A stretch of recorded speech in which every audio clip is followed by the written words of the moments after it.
Oh, that was fast. We're almost 20 already. It takes about 30 seconds, 2 minutes. Oh, wow.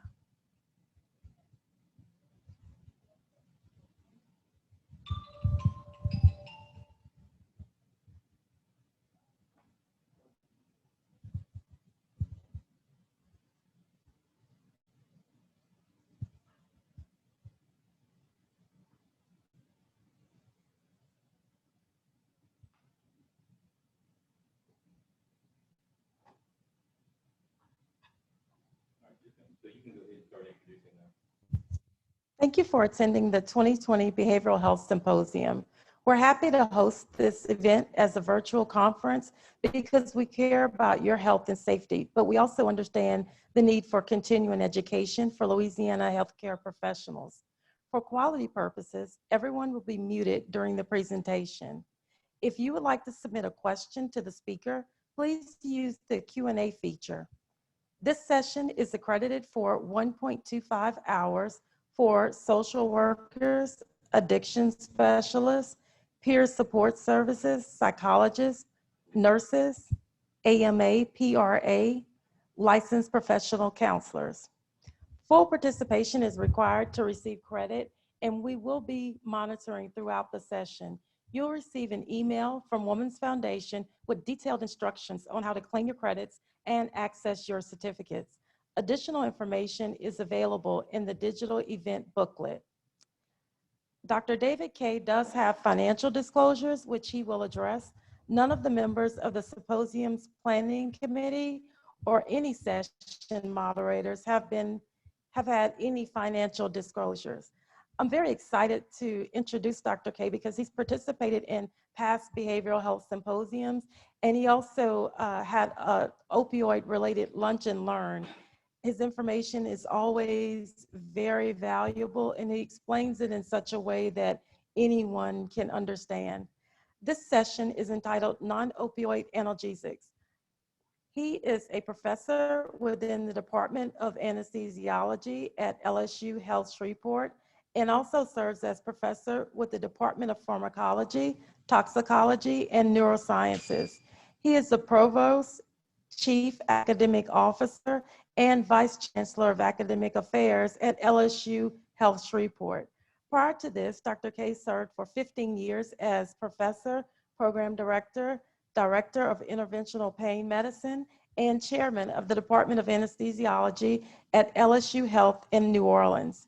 He has also served as a professor, program director, and chairman for 6 years of the Texas Tech University Health Sciences Center, medical director of the Greater New Orleans Surgical Center, the director of resident recruitment, program director, and an attending staff of the Department of Anesthesiology at Tulane University Medical Center. He completed a pain management fellowship at Texas Tech Health Sciences Center, is board certified as a consultant in anesthesiology, and has a certificate in pain management for the American Board of Anesthesiology. He is also a diplomat of the American Board of Pain Medicine and the American Board of Interventional Pain Physicians. I should also mention that he's a subject matter expert and a fundamental contributor for the CMS opioid guidelines. Dr. Kaye?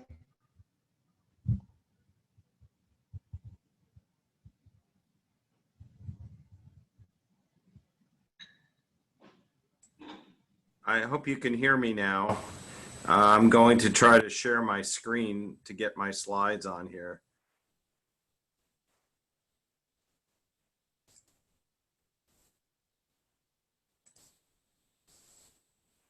Okay. Well, thank you very much for having me today, and thank you so much for the kind introduction. It's always a pleasure to speak to people who are working hard to manage patients with different pain states. This morning, I had the opportunity to take a complex patient who had a number of pain syndromes and put in a spinal cord stimulator after a test was done a couple weeks ago that showed quite a bit of benefit. That's an example of some of the newer modalities that exist now in our armamentarium to manage people with complex pain. There are a lot of other things too that are going on that are very cutting edge that I just wanted to mention before I talk about alternative treatments for pain management that would be more applicable to everyone in the audience today. One example, yet again, is regenerative medicine, which has been shown in many studies, depending on the conditions such as joints and disc pathology, to be effective using stem cells and platelets. There's a third one that I wanted to mention for everyone called the mild procedure, which is a newer procedure that's used to treat people with hypertrophied ligamentum flavum. The point is that if you are treating people with pain, which sounds like everyone in the room is, you should be friends with somebody who has interventional pain skills who can complement your therapies and give the best opportunities when medications are not successful. The topic then today is on alternative treatments for pain management. And just to step back one more step here before I go through all these slides, the top 4 opiate prescribers in the United States based on Medicare data actually do not include pain medicine specialists. They include internal medicine doctors, family practice doctors, nurse practitioners, and physician assistants. And so I think that there's a little bit of a blur when we think about pain. We think a lot about opiates, but there's really been a great movement in the last couple years to move away from opiates and use other treatments, because we've learned a lot about some of the physiology and pharmacologic consequences of using opiates. One example is that if we took 100 patients and we gave them opiates for a period of time of 3 to 6 months, all 100, no matter what their socioeconomic group, no matter what the issues are, would have a suppression of their endogenous production of opiate. And therefore, all 100 would end up physically dependent on the exogenous opiate pill that's being prescribed. And so you could see that there are a lot of problems, and it shouldn't be a surprise, and I am sure it's been discussed in this conference, that over 140,000 people have died of opiate overdoses in the United States in the last 2 years. So I'm excited to talk to you about alternative treatments for pain management. And just for fun, towards the end, I'm going to talk a little bit about buprenorphine, which is a partial opiate agonist that's used in a number of settings and has been expanded in recent years. So my disclosure is that I have worked as a speaker for Merck for a paralytic anesthetic drug, which obviously has nothing to do with pain management. It's something that we use in anesthesia after we paralyze patients in the operating room. So the topics then that I'm going to go through are a little bit of a backdrop of the opiate epidemic, COVID consequences which have made things worse, antipyretics, tramadol, anticonvulsants, muscle relaxants, antidepressants, and some novel agents for pain, including Suboxone and other buprenorphine products. When we look at the opiate abuse situation in the United States, President Trump has made a national declaration that this is a public health epidemic. And so there have been attempts through state boards and the federal government to limit access to prescription opiates. One thing that has been done related to what I talked about just a few minutes ago was a treatment of acute pain, whereby patients are only given pain medicine for either 5 days or 7 days, depending on what state you're in. And that policy or legislative act has gone through in all 50 states. And again, the reason for that is because if you're taking opiates for 30, 60, 90, 120 days, at some point, you're going to be dependent on them. So we've moved in anesthesia to do a lot better in terms of enhanced recovery after surgery with peripheral nerve blocks, acetaminophen, nonsteroidals, gabapentin agents to try to reduce acute pain and therefore reduce the likelihood of patients developing chronic pain and some of the consequences of chronic pain. And so the COVID epidemic has been terribly challenging for pain doctors. And I'm sure everyone in the room, or at least in your home watching this, because there have been increased overdoses related to less in-person evaluations. We're now doing telemedicine, and the monitoring has been less effective. So we're not able to see the patients in our offices regularly. The urine drug testing has become less of a priority. Larger supplies of medication have been given to reduce visits to pharmacies. There just has been a whole host of things that have worked against us in pain medicine in managing people's pain processes. So you see more alcohol, marijuana, and street drugs that are being used. And it shouldn't surprise us that deaths related to drug overdose have gone up. And it shouldn't surprise us that life expectancy has declined. When you look at pre-pandemic to today, even though it's been a short time, there have been increases to the negative in terms of overdoses and deaths. And some of this is driven largely by drugs, alcohol, and suicide. So a report from a national overdose detection program gave some numbers between January and April 2020. I know we're now in September, where there was an increase of 20% in terms of overdoses. So it's really quite significant, and it's really a test and a testament to everyone who's listening today for all the great work that you're doing to try to help people with pain.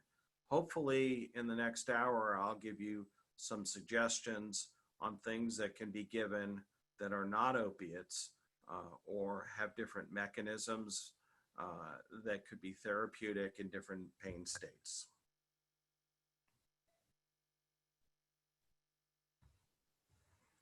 And so the first thing is that a lot of prescribers have been boxed in their prescribing based on this milligram of morphine equivalence, which is more or less a grade sheet that we get as prescribers from the state that tells us what the average and range of patient milligram of morphine equivalence that we're giving in our prescriptions. If we're on the high end, we get investigated. If we give out opiates with benzodiazepines, we get investigated. And so more and more and more, the ability to use opiates is really more and more difficult. So these adjuvants become that much more important. And I didn't mention on the other slide, but it may well be that some of the increased suicides may be because there's less and less opiate that's given for people who genuinely need it. And so obviously utilizing opiate sparing drugs can allow the patient to get a similar level of pain relief while taking fewer opiates.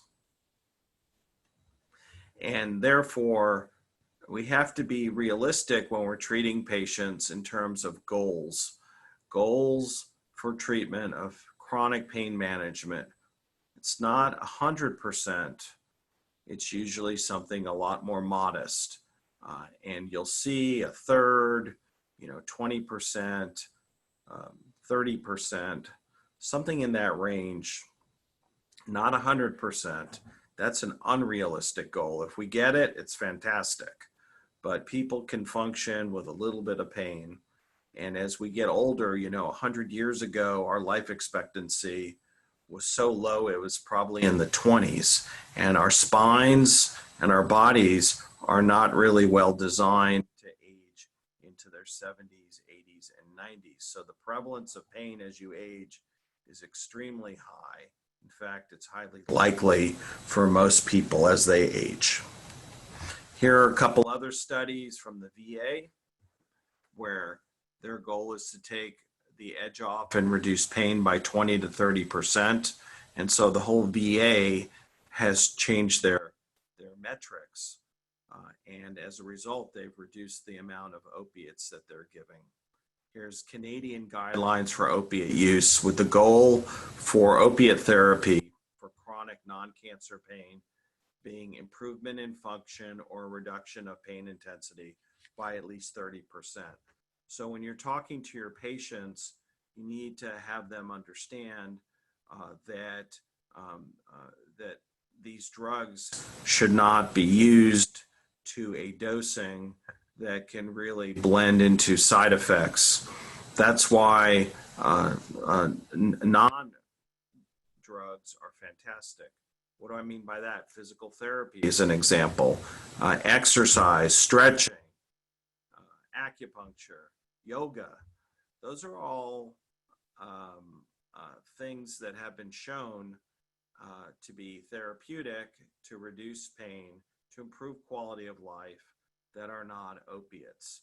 So even though I don't have slides on this, these types of things that we all know about, we should advocate for them. Massage is another one that can be highly, highly effective. If you wake up on the wrong side of the bed and your scaling muscles are in spasm, you don't have to take a bunch of opiates. You can use a little massager and relax the muscle, or take some Voltaren, which we'll talk about as a liquid non-steroidal, or an acetaminophen, and I'm sure you would be fine. Unfortunately, our culture has devolved into expecting 100% pain relief and taking, oxycodone because you have a little muscle spasm, which is really not the way to go and something we shouldn't advocate for.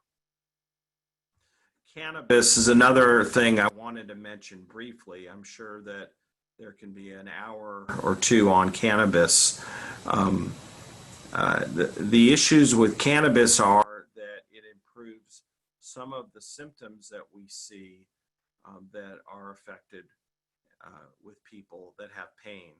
And so there's data out there that shows improvement with sleep, treatment or less or reduced nausea. Remember, opiates commonly cause nausea. There's data showing less suicide, reduced anxiety, and even reduced depression. However, in practice, I don't know if there's ever been a patient who started using cannabis who came to their doctor and said, you know what, I'm doing so great, could you cut my opiate dose down? You just don't see it. And so you gotta kind of wonder about what's going on. I've never tried cannabis. I've read a lot of articles. And so I'm a little bit, at best, left thinking this is controversial in that some clinical studies have failed to demonstrate any kind of relief of pain, both in basic science and clinical investigation. And as you see, I've yellowed this here, THC actually has been shown in studies to increase sensitivity to pain. So that's not a good thing. So there's a lot more we need to do. There's a lot more experiments and studies that we need to do to see where cannabis can function in terms of being an adjuvant for pain management.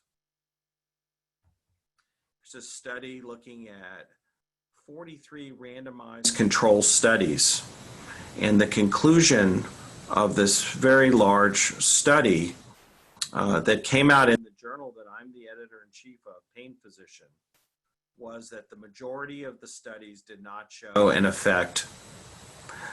So again, you have people who have a very emotional response for the plus or for the minus for cannabis, but when you look at the hard data, there's little that shows that it's effective. There's some that shows that it can actually be negative. And so we need more information, and we have to follow the guidelines of our state. And though our state is working on these guidelines, and I've seen some of that with the Louisiana Board of Medical Examiners, actually was at one of their meetings when they were discussing it. I think that we have to follow the state guidelines, and if we don't follow them, we can get in trouble. So I recommend that you look on the Louisiana Board of Medical Examiners site under pain, or contact them and try to get an understanding and develop policies in your practice so that you do not violate the state guidelines and get into trouble. I know of a person a couple years ago who had patients on opiates. The patient tested positive for marijuana and nothing was done. And so when the state was investigating the records, the medical records of the doctor, they used it as one of the cases or criticisms that this person had tested positive for marijuana and nothing happened. They continue to be seen and given opiates. Let's turn our attention to antipyretics, and by that we're talking about nonsteroidals and APAP or acetaminophen.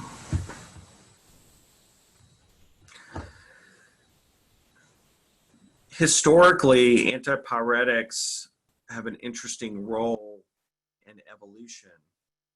In the 1930s, Ulf von Euler at the Karolinska Institute in Sweden found substances in the prostate that he termed prostaglandins because he thought that they only came from the prostate.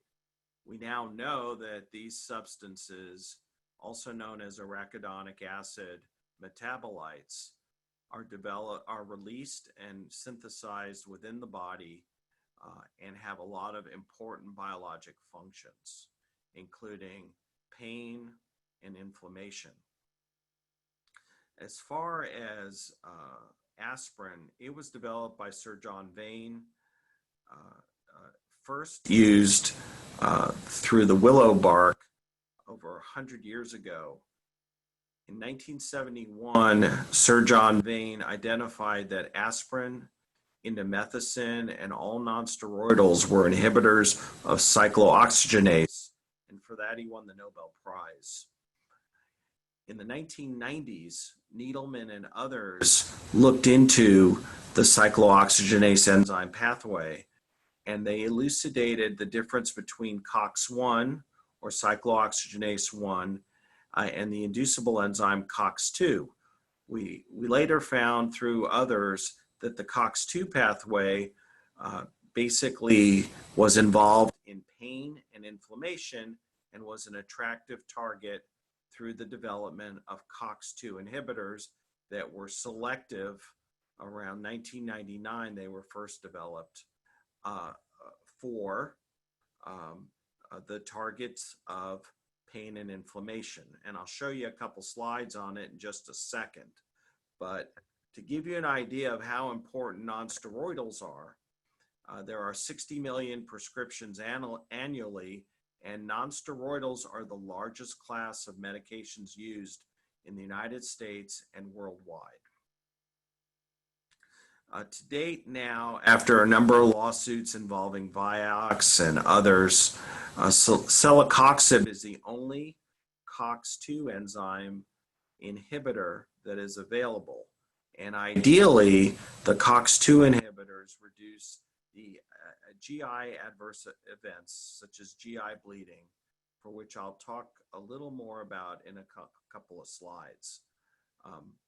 The normal process of the GI mucosa and its injury is involved with COX-1. And so if you have a COX-2 inhibitor, you won't interfere with this, and you'll reduce the likelihood of a GI bleed. It's not 100%, but the numbers are a lot less in appropriate doses of celecoxib, such as 200 milligrams. When it first came out, people were taking 800 milligrams. And so even though it's not zero, it's a lot less. Why is that important?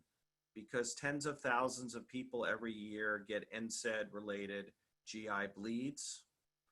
And in studies that have looked into this, one study says 3 out of 5 or 60%. Another study says 4 out of 5 or 80% have bleeding without pain. So the people don't know they're bleeding. And then after they bled enough, they have either a morbidity or mortality. How many deaths? As I said, somewhere between 10 and 20,000 a year in the United States are from people who are taking NSAIDs who have these silent GI bleeding related morbidities and mortalities. So if you have a patient who's taking NSAIDs every day, it's not if they're going to get a GI bleed, it's just when. And so you need to make sure that they're not on an NSAID for more than, say, a month, certainly no more than 2 months. And if they do take it, they should space it out so they could take it for a day or two, hopefully for an acute process, and then stop taking it. Have a little bit of distance, not take it every day. The same is true with aspirin. There's low-dose aspirin, which is good because it modifies the ratio of prostacyclin to thromboxane, because thromboxane comes from the platelets, and there are no nucleoli in the platelets. So if you interfere, the platelet can't make any more thromboxane. And so there's a relative increase of prostacyclin to thromboxane, and so there's a blood thinning effect. However, if you take a large amount, we once did a survey, and we had a patient tell us in the survey he was taking 15 full-dose aspirin a day. You could imagine that wouldn't be too good for you, and that would be associated with GI bleeding and morbidity and even mortality. Here are some combination products that are out now that can have dual effects. Again, they're cool, but make no mistake, if you take a non-steroidal every day, you're going to end up with a GI bleed, and something bad's going to happen to you. One of my colleagues at Texas Tech, who was no less a dean in the medical school, was taking over-the-counter NSAIDs every day. And when she had her GI bleed, she ended up in the ICU for, I think, 8 months. And I think she had close to 40 operations. And I don't know how she did it, but she survived. And we always were wondering who was getting her mail during the 9 months that she was in the ICU. And all of this, of course, would have been prevented if she just had spaced out and not taken an NSAID every day. So here you see Trexamed, which is naproxen, and sumatriptan for migraines, Arthrotec, which is diclofenac, with misoprostol to help the GI symptoms. Another one called Duexis, which is a combination of famotidine and ibuprofen. Famotidine is an H2 blocker, again to protect the stomach and reduce acid in the stomach. And here is another one called Vimovo, which is naproxen and a proton pump inhibitor, esomeprazole. which again is a strategy to try to reduce the risk of GI bleeding. To my left here, you see a long list of these NSAIDs, and I don't dispute that they work. Again, they just shouldn't be used every single day because as you go from 1 month to 2 months and beyond, your risk of GI bleed is going to go up significantly. There also is what we call a ceiling effect with NSAIDs. And what that means is that once you have the good effect, if you go up, you're just going to get adverse effects. So you're going to get analgesia to a point, but if you go beyond it, you're going to end up with adverse effects. And so the dosing becomes very important. And one of the good features is you can stop an NSAID at any time without any risk of withdrawal, which is what we see with drugs such as opiates that are administered chronically. These are just some helper slides. Since I said a mouthful, this is part of my Ph.D. work at Tulane. So it's I'm a little more comfortable with it than the average guy, I guess. But what you start seeing here is that prostanoids or arachidonic acid mediators are linked to pain. And there are attractive targets for drug makers as we've understood more and more about anti-inflammatory processes, the role of leukotrienes, and certainly prostaglandin substances. It's one of my favorite slides because it's pretty and it's easy to see. And as I said earlier, the COX-2 pathway, and this has now been known for about 20 years, mediates pain, inflammation, and fever. And so you could see how nice it would be to have a selective COX-2 inhibitor. In that backdrop, if you look to the other end of the slide, you'll see that COX-1 has very important mediated functions, including protection of the gastroduodenal mucosa and support of platelet function. And so you have to understand that if someone was taking a nonsteroidal and getting the benefits of a COX-1 pathway and then was switched to a COX-2, they would lose those effects. And that's really what did in drugs like Vioxx that had 40,000 lawsuits related to stroke and myocardial infarction. Because what it did was it blocked the COX-2 pathway, which was great for inflammation, pain, and fever, but it was not great in terms of the blood thinning effect. And as a result, people lost that blood thinning effect. And so a certain number of high-risk people had strokes and myocardial infarctions. And so where are the prostaglandins? They're both central and they're both peripheral. And so they're very attractive targets to manipulate for pain. And just to simplify it, NSAIDs are helpful, in particular with mild or moderate pain. I'm sure everyone in this room has taken ibuprofen for something, a strain, a sprain, they're having their period, cramping. They have benefits in that they lack respiratory depression and some of the other well-known opiate adverse effects. The problem is that they have these different COX-1 and COX-2 effects and their consequences. So you see here data going back to 2015 that goes all the way through till the summer of 2019, where the FDA strengthens warnings of potential for heart attack and stroke risk with the use of different NSAIDs. Some of this is over and independent of what I described with the COX-2s, but the point is that if you don't need them, you shouldn't take them. And as I said, you shouldn't take them every day because there's a higher risk for morbidity as well as mortality. And simply put, there are also a lot of drug interactions that can increase further the risk of bleeding. And here you see some of the NSAID drug interactions that are quite complicated.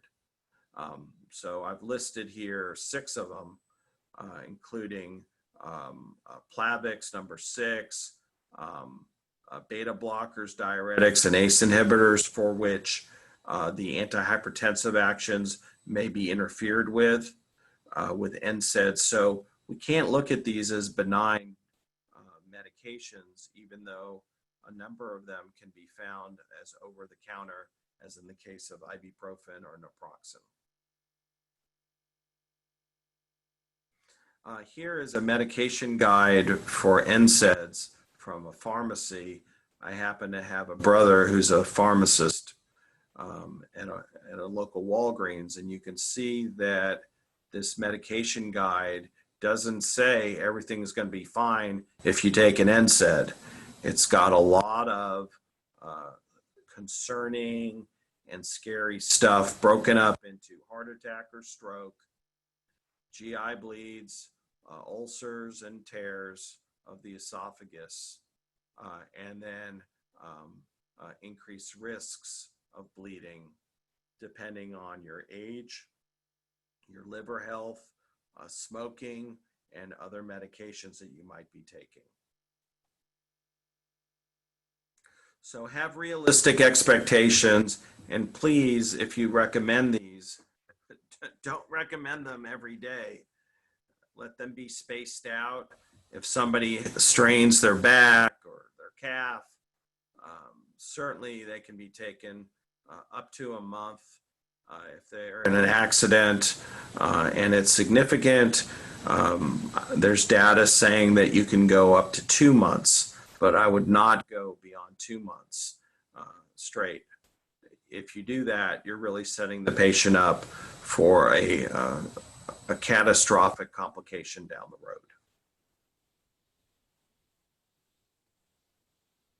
We talked about the majority of the patients having no symptoms when they're bleeding, which is really a big thing. I put it in red. I wanted to say it twice so that you could understand how important this all is. And then, as I said, there are negative effects with the kidneys.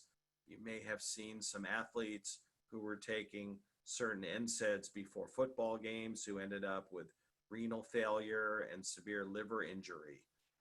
So some are worse than others, but the point is that if you use these regularly, I really think bad things are going to happen. Okay, so this reiterates again some other interesting things, such as NSAIDs can reduce body temperature given their antipyretic effect, their anti-inflammatory actions in treating different musculoskeletal disorders. And really,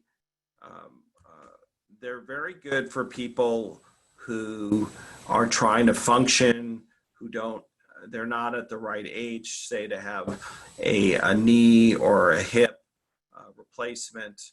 This can buy you time. You can alternate Tylenol or acetaminophen with NSAIDs. You can also get injections with lubricants, such as hyaluronic acid, to buy time before you have a hip or a knee replacement. So they have a role, just have to be smart and appreciate all the consequences. One of the drugs that was my most popular that I gave out in my pain clinic was the Voltaren gel. The Flector patch was a little more difficult because it would basically fall off pretty easily. And so the gel, you take a little goop, maybe the size of what you would put on a toothbrush, and you rub it into a joint or your hand for stiffness, for muscle spasm, and you could do it a couple times a day. And mostly it would be very well tolerated. In fact, this medication now doesn't require a prescription. It's now over the counter. So Voltaren is a non-steroidal gel that can be easily placed in a location that is spasmed or strained. I was lifting some weights, and I think I strained a tendon. Not that I was lifting that much weight, but it just shows you that I'm out of shape. And so I put a little Voltaren gel on it for 3 days, and by the 4th day, it was gone. This just happened a couple weeks ago. So, you know, I think everyone could use a bottle of Voltaren in their bathroom. Of course, I mentioned the size of what you would put for brushing your teeth. Some people will not understand that and will put a tremendous amount on. And make no mistake, this is a non-steroidal, so if you take enough of it, you can run into problems. And those would be the same as with any NSAID. What are other precautions with NSAIDs? If you're having surgery or a pain procedure, you need to make sure that you're off of them. Most non-steroidals get out of your system in a couple of days. But if you're having surgery, you don't want to bleed. And to that end, we see a lot of lawsuits where people aren't told this, and they end up having something terrible happen, such as a hematoma during an epidural steroid injection, leading to paralysis. So people don't know. If they say that they're going for a procedure, make sure to tell them to get off of their NSAIDs, to get off of fish oil. Some antidepressants can have blood thinning effects. They need to be smart and consider what they need to be off of, or they can have something terrible happen, especially when there's a pain procedure involving the spine.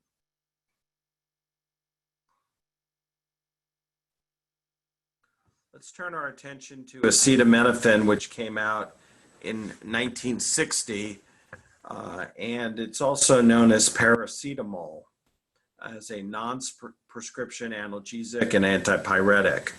As you know, acetaminophen is in a lot of algorithms for arthritis and different pain states, and it's been largely effective.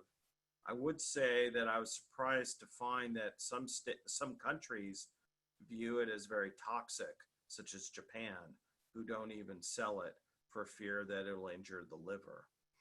And so the FDA decided to change a few things almost a decade ago to reduce acetaminophen toxicity.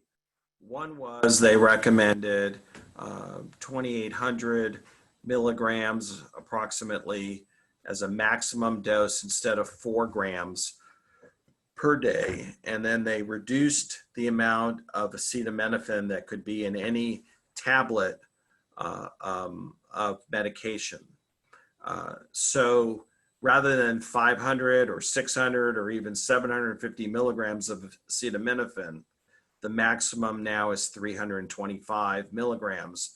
And actually, that's why Norco is the drug that we prescribe most commonly, and you haven't heard of Lortab or Lorcet, which were the primary opiates that we gave out years ago, because there was a greater amount of acetaminophen in those Lortab and Lorcet preparations. Now, the truth about how acetaminophen works is that the data is confusing, but I think that we can say that it has a central nervous system effect.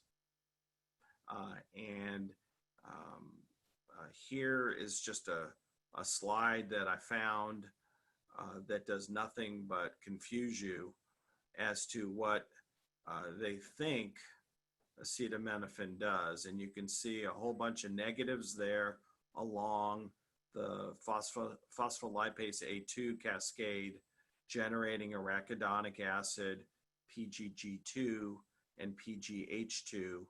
PGH2 is the basis of other arachidonic acid metabolites such as prostacyclin and thromboxane.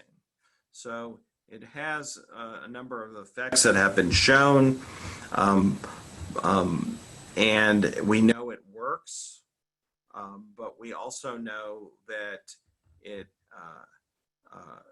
comes in a lot of different preparations.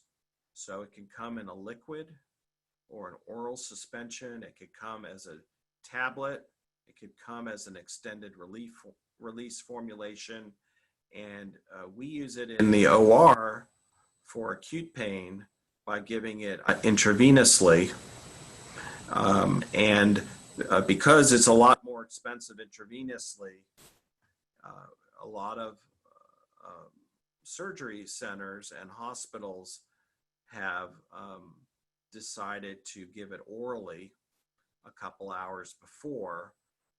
In other words, spend 10 cents or 20 cents on the dose of acetaminophen instead of $37, which is what one of these bottles costs. So this Ofirmev is acetaminophen, and it has 500 milligrams of IV acetaminophen in it.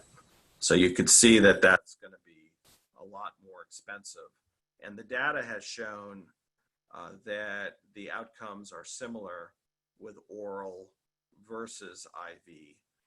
And certainly the cost, as I said, is going to be a lot cheaper with an oral preparation. So that's where we are with Ofirmev as of today.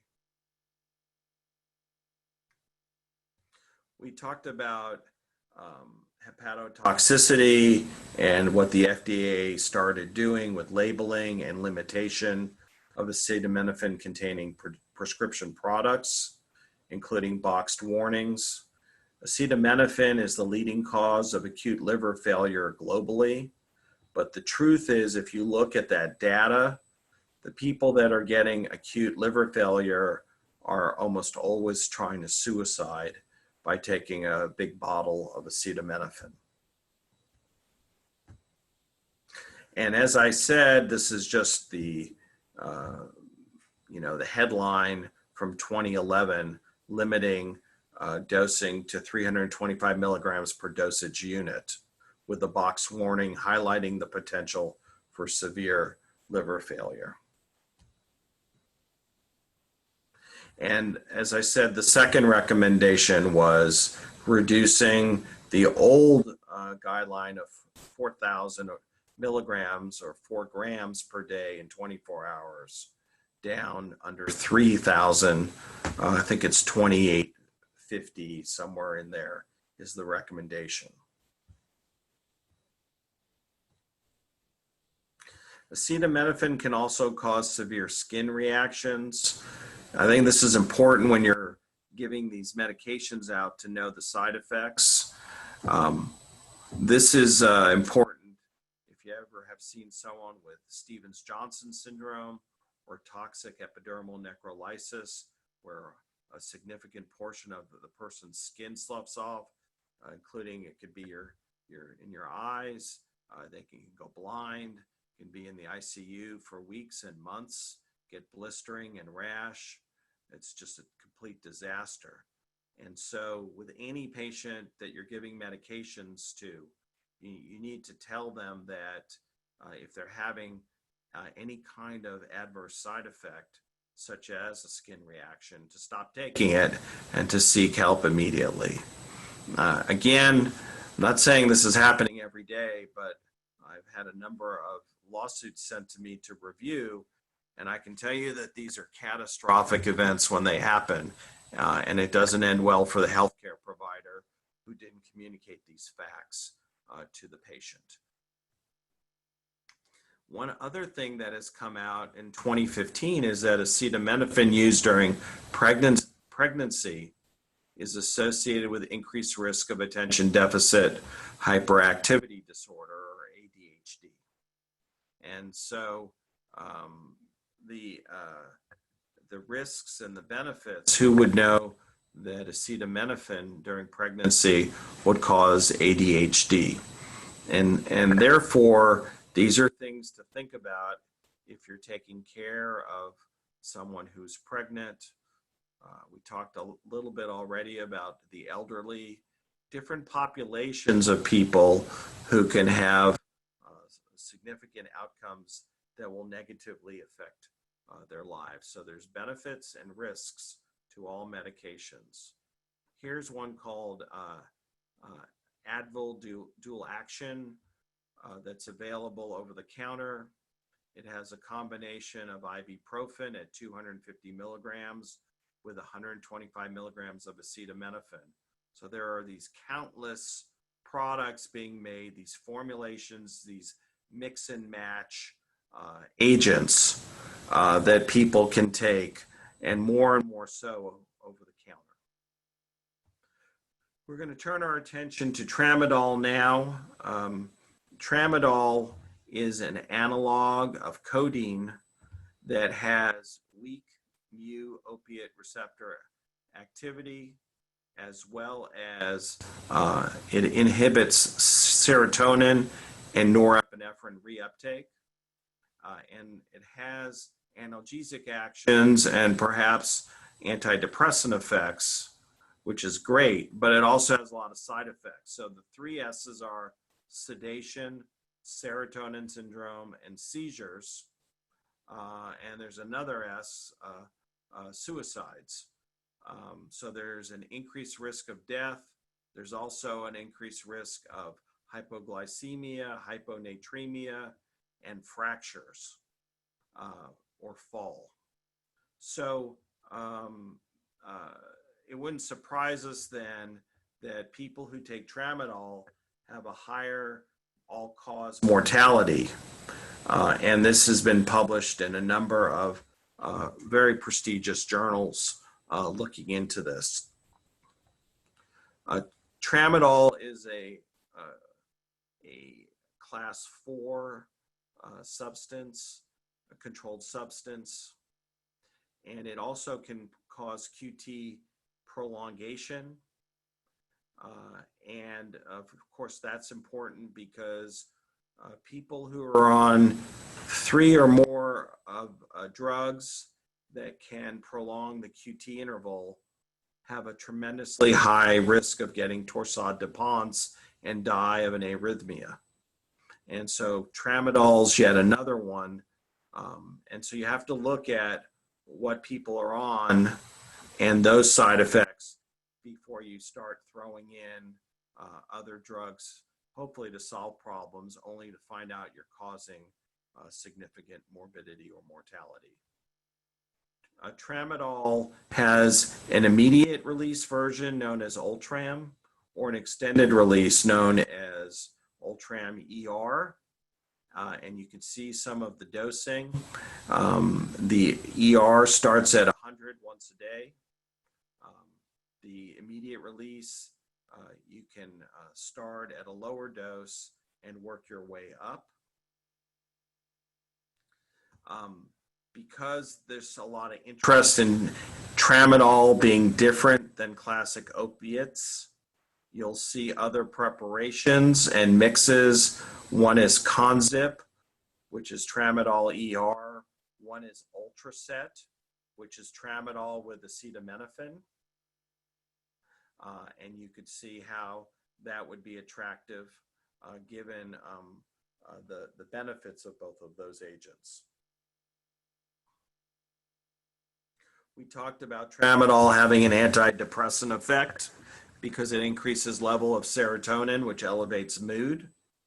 And we talked about the side effects, and some of this is genetic. And so if you are from Africa or the Middle East or parts of Asia, you can have 30% of North Africans, metabolize tramadol to the most active, compared with only 1% of Northern Europeans. These are called hypermetabolizers. And we also said that there's a 2-fold increase in hospitalization related to hyponatremia. And as you saw from the other slide, the risk of QT interval prolongation.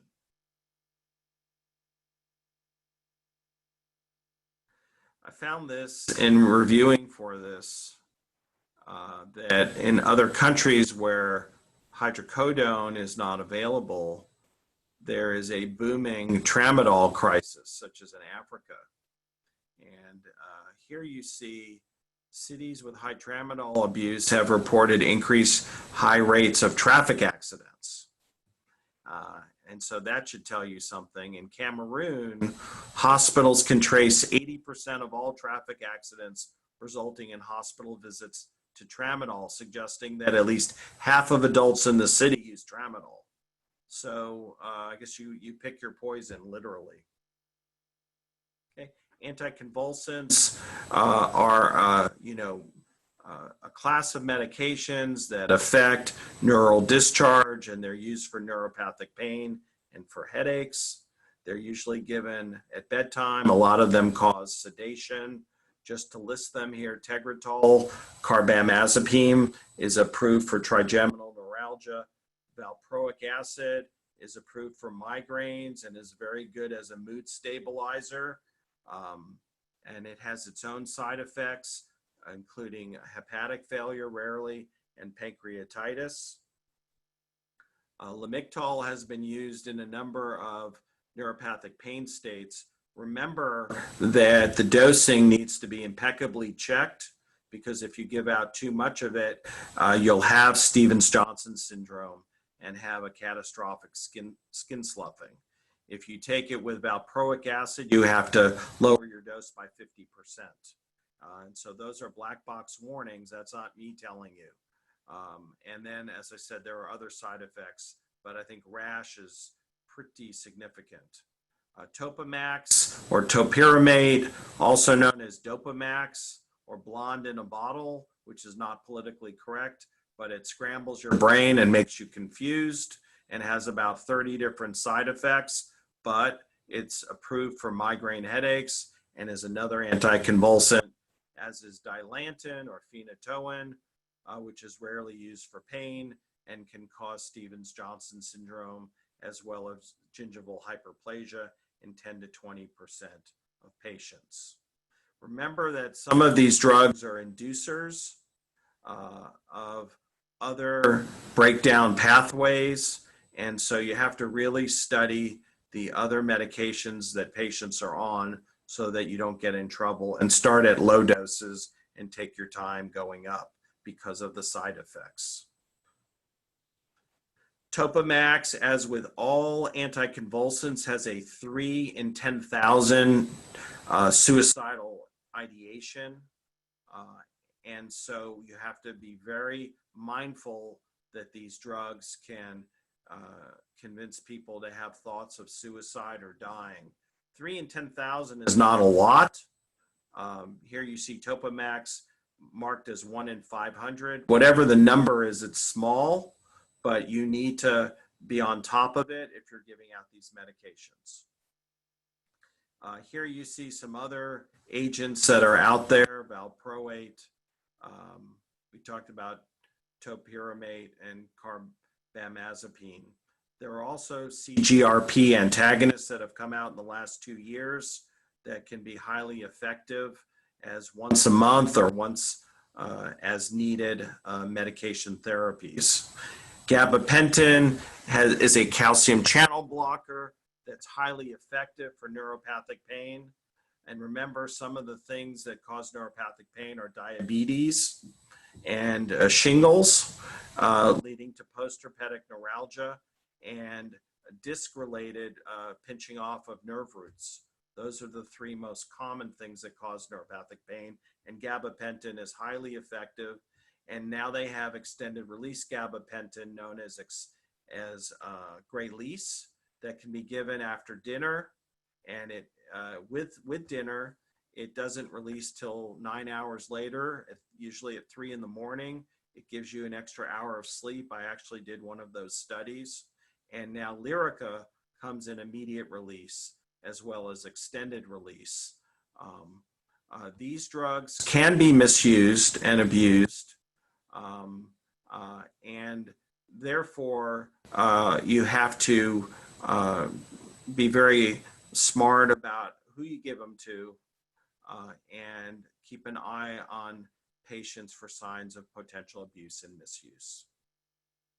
Here is the Gray-Lease diagram showing the pharmacokinetics being once a day instead of 3 times a day for immediate release gabapentin. I've given out a lot of Gray-Lease, and as I said, I did a study many years ago with it that was highly effective for people with radicular pain from cervical, thoracic, or lumbar disc impingement. And here you see some other indications that have been expanded with pregabalin or Lyrica for diabetes, postherpetic neuralgia, even fibromyalgia, and of course neuropathic pain associated with spinal cord injury.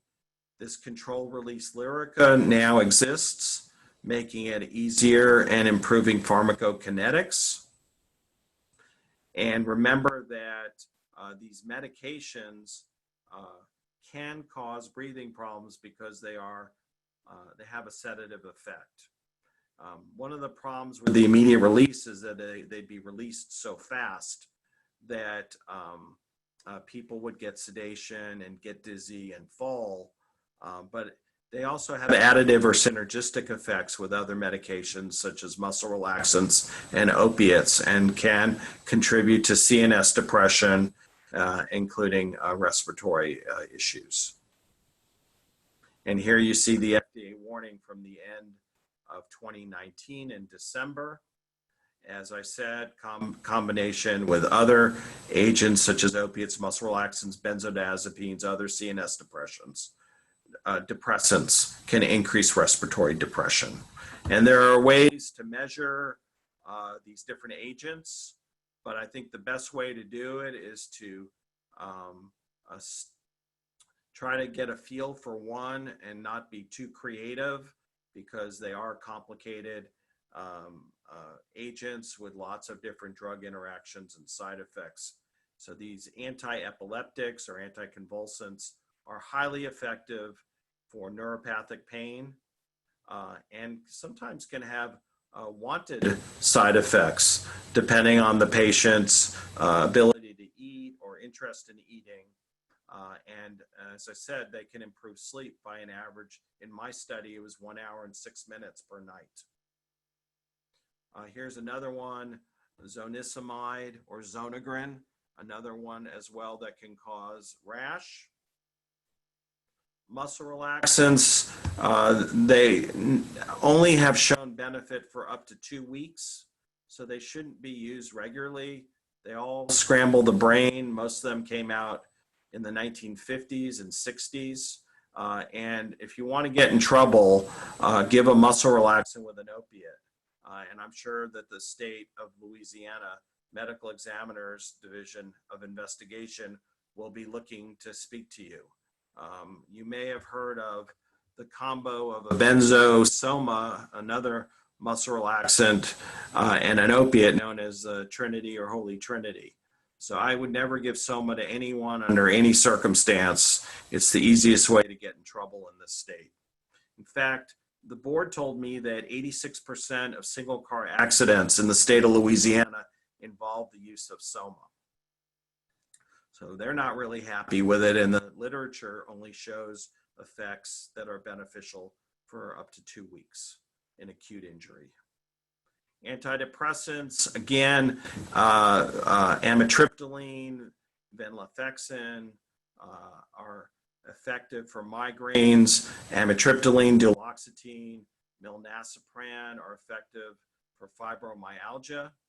Duloxetine can be used for knee, hip, and hand arthritis. Some of these have black box warnings for suicidal thinking in young adults. Duloxetine or Cymbalta is helpful. Lexapro is a great drug for people who are having acute depression, acute crises. It does wonders. Within a few weeks, it stabilizes your serotonin levels. Cymbalta has been helpful for chronic musculoskeletal pain, and that's been known for over a decade. So these can be very helpful for people as adjuvants. Lastly, I wanted to talk about some novel agents specifically buprenorphine. Buprenorphine was approved as a drug for substance abuse, but it's been broadened in recent years.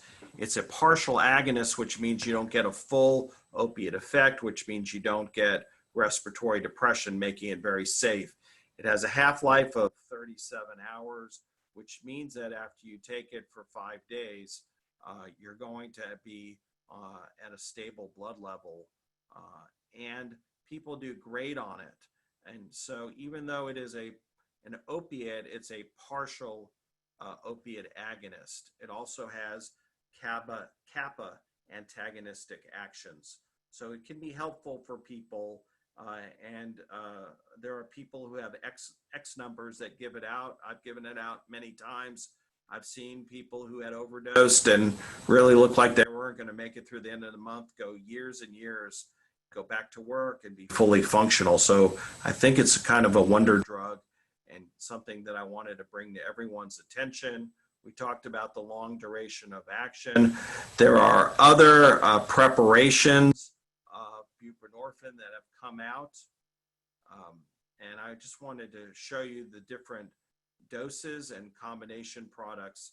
Suboxone has naloxone in it, so that if it were used intravenously, the naloxone would serve much like antabuse to prevent abuse. There's also buprenorphine products that have come out that don't have naloxone in them. There are patches such as Butrans. There are a number of different preparations that are available that were not available just a few years ago. So it's a good thing. There are also long-acting buprenorphine preparations that have come out, as well as others that have naloxone in them. And this is outlined here in this table, but you can easily get a review on this and pick out some that might be beneficial in your practice. Here is a new one, Brixadi, which is long-acting injectable, both weekly and monthly. Here are the Butran patches in a number of different doses that release different amounts of transdermal buprenorphine per hour. These patches come in different doses for 1 week, so they change them out once a week.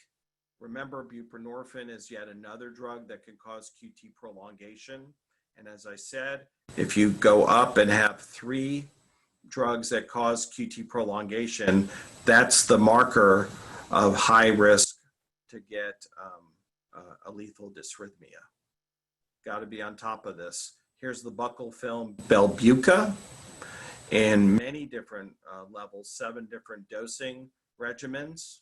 And it's now been approved for simple pain management, not only substance abuse. So the indications for buprenorphine have broadened beyond substance abuse to include pain.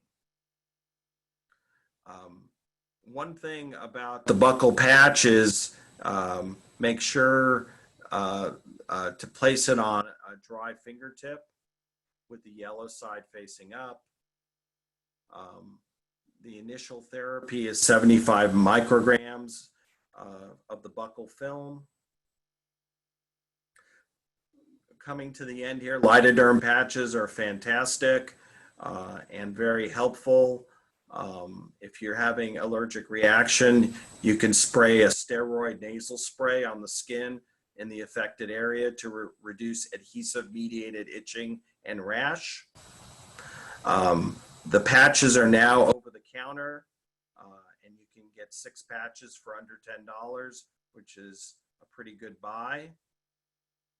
You see here there are a lot of different ones. Here's one called ZT Lido Sticks that are available and can be used in muscles, joints, and ligaments. And I really like these lidoderm patches. They've been very helpful to me and family members. And here you see, lastly, we're going to capsaicin. Capsaicin depletes substance P, which is a primary chemical mediator of pain impulses and is very effective in pain states such as neuropathic pain. And it's in a lot lot of preparations such as Qutenza, which is an 8% patch and a prescription medication. There's also capsaicin patches and creams that are over the counter. And so in summary, clinicians should always consider adjuvants. They should understand the risk to benefit ratio for each of these medications. And when they combine use with opiates or use them without opiates, there should be a strategy, some sort of methodicalness, and understand that non-opioid analgesics are a key mainstay of pain control, and there's significant evidence-based treatments for a variety of conditions.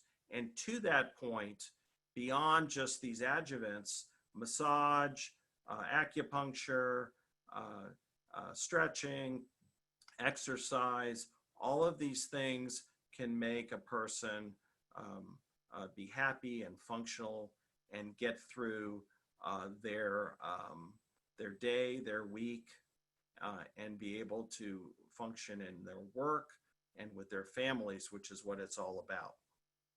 So here are your next patients. Good luck. I thank you for having me. I'm supposed to end in about 1 minute. So I guess I can do some magic tricks.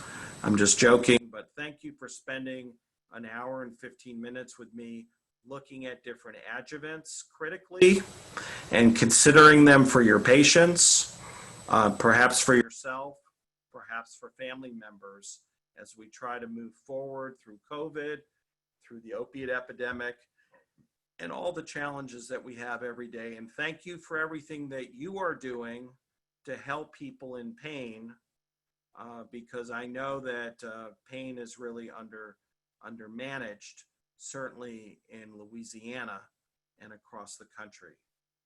Again, with that, I'm going to end now since I'm in my last 30 seconds. Have a great day. Enjoy the conference, and thank you for having me. Appreciated having the opportunity to speak with you all.